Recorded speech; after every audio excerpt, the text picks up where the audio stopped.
Barakta Yahweh, Barakta Yahweh Shai, Barakta Yahweh, Barakta Yahweh Shai, Barakta Yahweh, Barakta Yahweh Shai. All praises unto Yahweh Shem Yahweh Shai, Wahweh Kakadash. Double honors unto the apostles of great millstone. On you offers to be pushing this truth sincerely throughout the four corners of the earth. So this is going to be a video.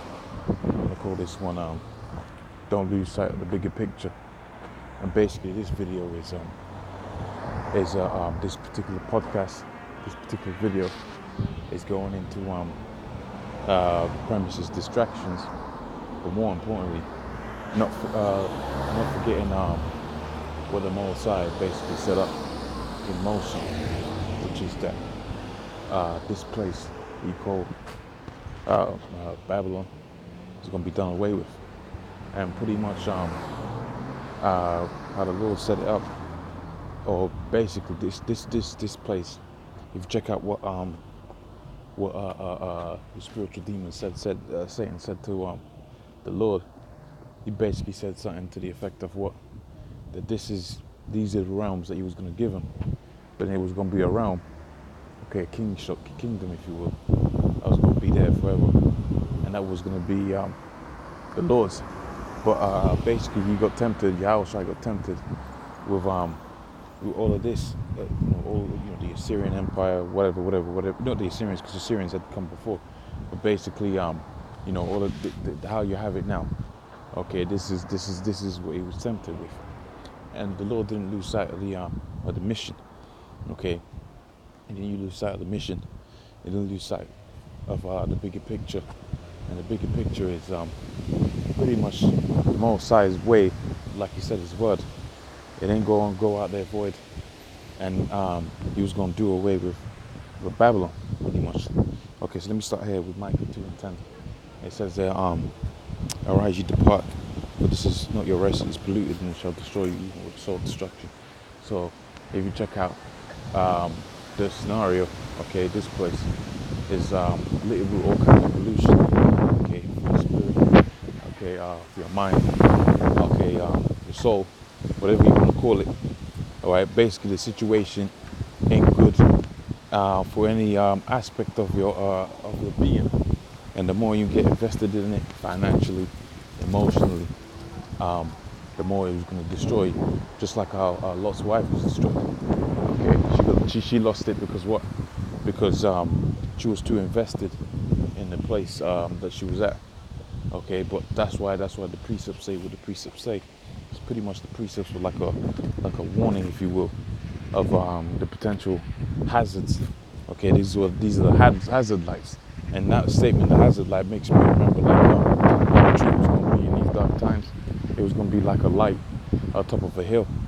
All right, and you were supposed to be what? You were supposed to be drawn to the light, to the information, to the end that you see through the darkness. And the darkness, like it says in Isaiah, it says gross darkness shall cover the earth, etc., etc. That's what you're going to be weary of, because the darkness is damn near like an all-consuming fire, man.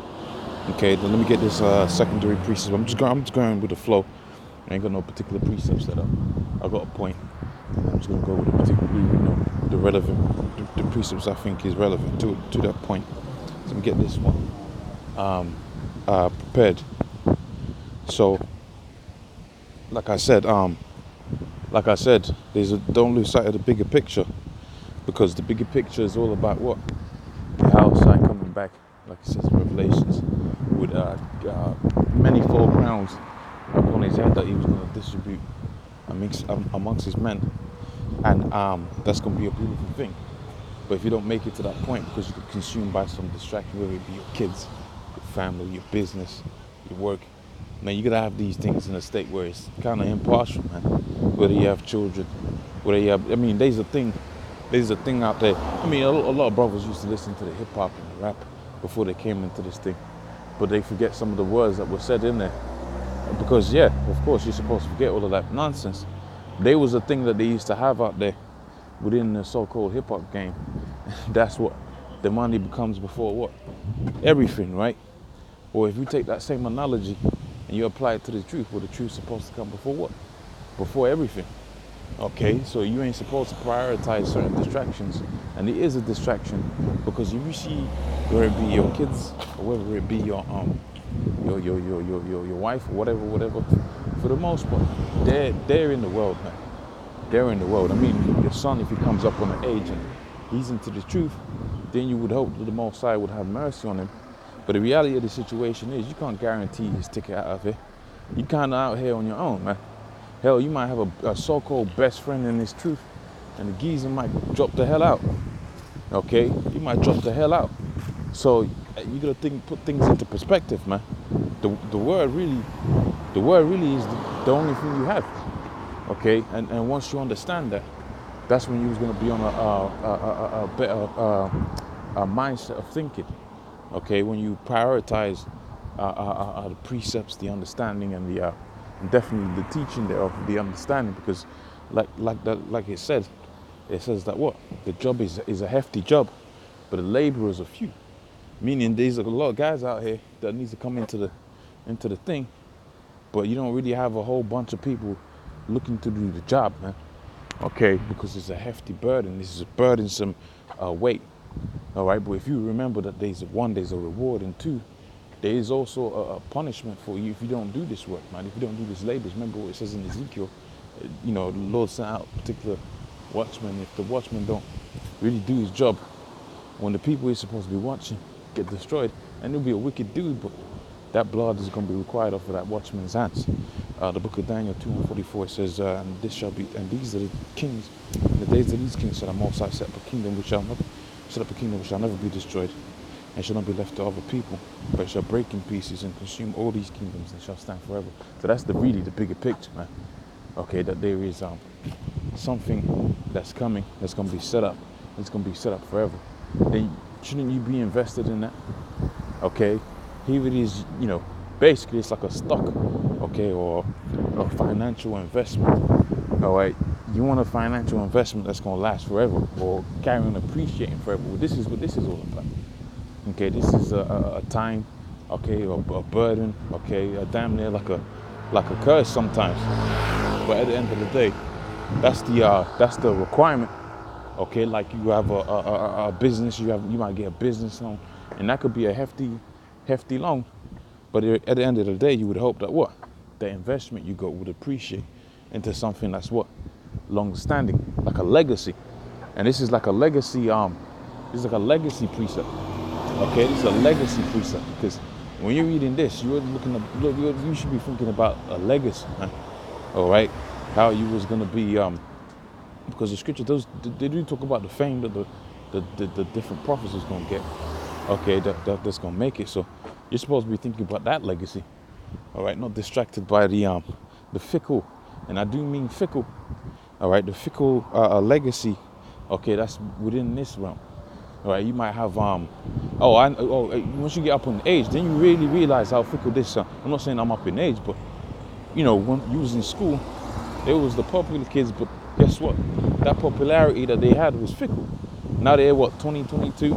Them dudes ain't rolling like that, or they might have been great at sports or whatever. Okay, nobody's really thinking about that right now. Okay, there's a bigger thing, like I said, bigger fish to swim. That's a joke, by the way.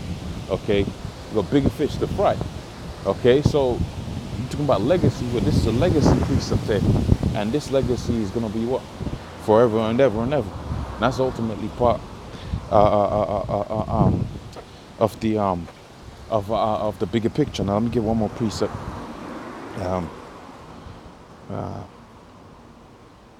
Doth make war, and I think this is in the book of Revelations. The book of Revelations 19 and 11 says, and I saw heavens open, and behold, there was a white horse, and this is representative of the power, which is a horse, and white is righteousness, that's Yahushai. Okay, and it says, and he that sat there on it was called faithful and true, and righteousness. So wait, hold on a minute. You got guys out there that pretty much ignore the name. Well, hold on a minute. According to their doctrine, you're supposed to call the Lord by this name, right? And it says, faithful and true, and in righteousness doth he judge and make war. Okay, and his eyes. So he's gonna come and he's gonna unleash a certain righteous war. Okay, the indignation upon the enemies of Jacob. Okay, Jacob. Right, pursuant to the book of Zechariah 2 and 8. And he goes there, and his eyes were as a flame of fire, and on his head were many crowns, and his name was written, and he had a name written that no man knew. So pretty much, he's going to distribute those crowns unto his men, which, like I said, that's the bigger picture that you must not get distracted away from. You want to get one of those crowns, man. You want to get one of those crowns, because that's going to be a legacy for an eternity.